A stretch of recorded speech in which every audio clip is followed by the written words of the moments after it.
A former Tory MP has been found guilty of tricking voters into signing nomination papers for UKIP candidates when they believed they were backing the Conservatives. Elderly voters signed papers they believed were for Conservative candidates in local elections but were instead signing for the anti-EU party, of which Bob Spink is now a member. The former Conservative MP for Castlepoint-in-Est defected to UKIP in 2008 and was found guilty of 4 counts of electoral fraud at Southwick Crown Court on Friday. Dr. Spink had been standing for election as the local police and crime commissioner when he tricked the elderly and infirm into signing his nomination papers in April last year.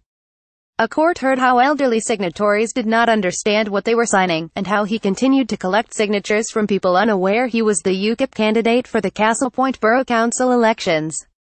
Spink argued that everyone knew what they were signing and he only introduced the topic of the local elections once he had gained their support for his campaign to become a Police and Crime Commissioner (PCC). James Parkin, 39, UKIP's election agent at the time, was found guilty of 2 counts of the same offence, and found not guilty of 3. He had already admitted 2 counts.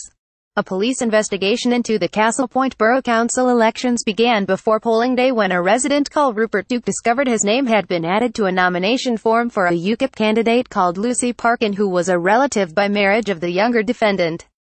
Mr. Duke told police he had never signed the form as he was a Tory voter and would never have had anything to do with UKIP.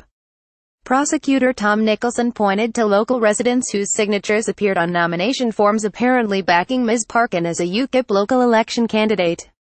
They said Dr. Spink and another man believed to be Dr. Parkin failed in various ways to explain properly what they were asking residents to sign.